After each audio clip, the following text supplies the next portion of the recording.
Hi, I'm Arlene Page, and I'd like to tell you about my favorite saint. And actually, it was my mother's favorite saint also. We prayed to him a lot, and that was St. Francis of Assisi. And I didn't know all the details that I know now, but I'm glad that the pastor chose me to put this uh, together, and I hope you all learned something also.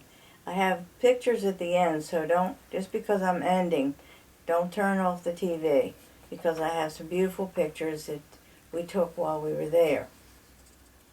After watching the movie Under the Tuscan Sun, the village where it was filmed looked so interesting that Ted and I talked about finding the village and spending some time there. The movie was filmed in Cortona, a small village perched on a hill in Tuscany, several hours north of Rome. We found a lady that had an apartment in the center of Cortona and rented it for several weeks.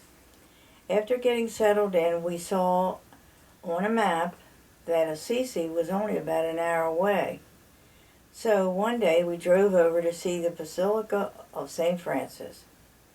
I've heard so much about that in my lifetime. The basilica itself is huge, consisting of indoor and outdoor gardens, chapels, and a museum, and of course, the tomb of St. Francis. When I show you the picture, I'll show you exactly where he's buried. There is an upper and lower basilica. The tomb is in the lower basilica, which consists of the tomb and a small chapel. Francis was born in 1181 and grew up in a wealthy family. In his early days, Francis lived a fast life with his friends and dreamed about someday becoming a knight. When Francis was about 20, war broke out between Assisi and another area nearby. Francis eagerly joined the cavalry and went to war, but his army was badly beaten and many of his fellow soldiers slaughtered. Seeing Francis dressed as an aristocrat with fine armor, his captors decided to hold Francis for ransom. He was thrown into prison where he had spent a year before his father finally paid the ransom. During the time in prison, this is the important part, Francis began talking to God, and this was the beginning of his devotion as a follower of Jesus. After he was released from prison, Francis was an entirely different man, and not wanting to return to the life he had known before and go into war. One day, while riding his horse in the countryside, Francis came upon a leper.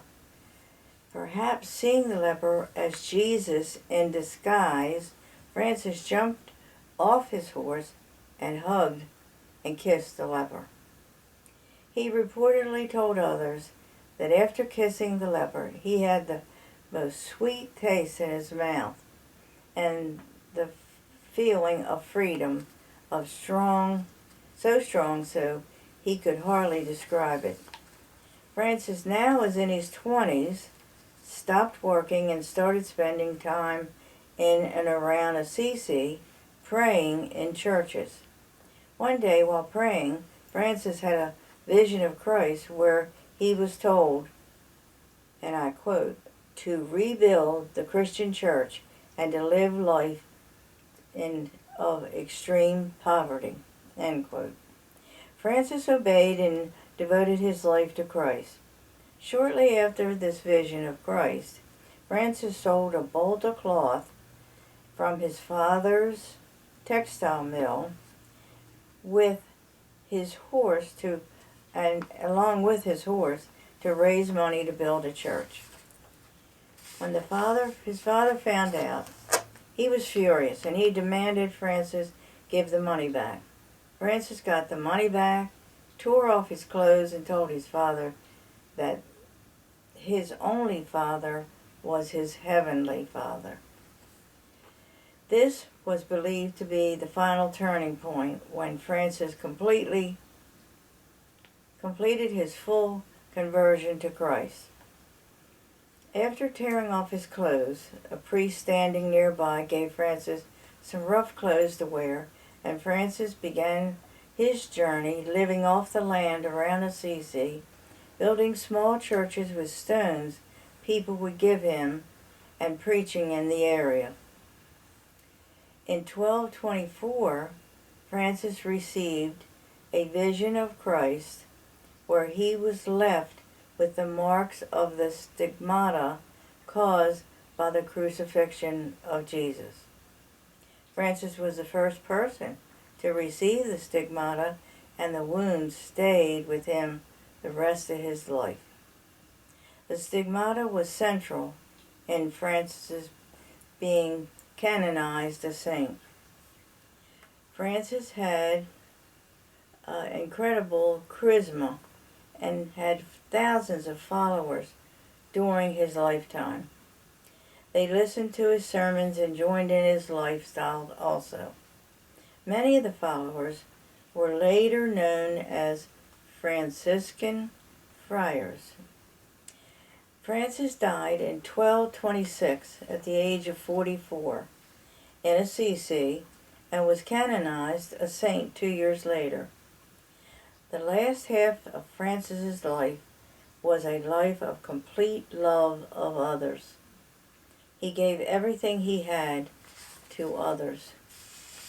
In chapter 4 in John verse 12, if we love one another, God dwelleth in us, and his love is perfected in us. This was especially true in the later years of St. Francis. Some time ago, I was executive director of Habitat for Humanity, and after finishing a house, we would have a dedication where volunteers were recognized for their work, and keys to the house and a Bible were presented to the new owners. During one particular dedication, there was an older gentleman sitting on the porch steps where we were making the presentations. This old gentleman had asked if he could pick up the odd pieces of lumber around the house while it was being built. At the presentation, one of the certificates of appreciation was made out to him for helping keep the place tidy.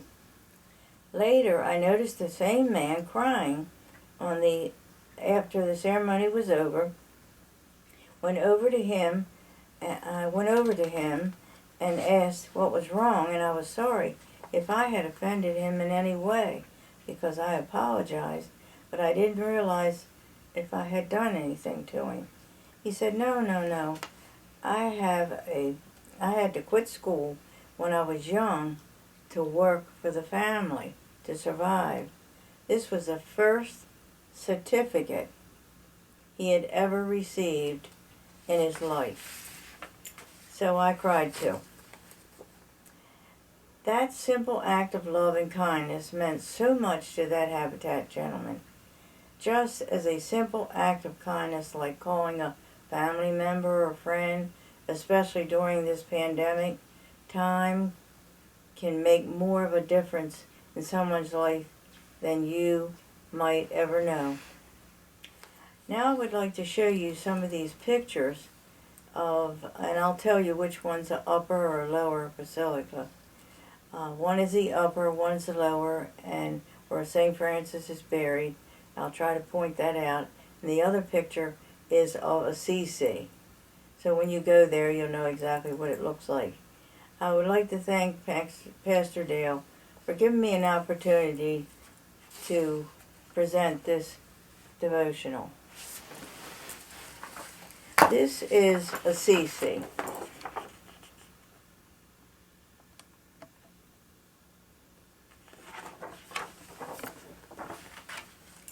This is the lower basilica, which contains St. Francis' body, and I'll show you.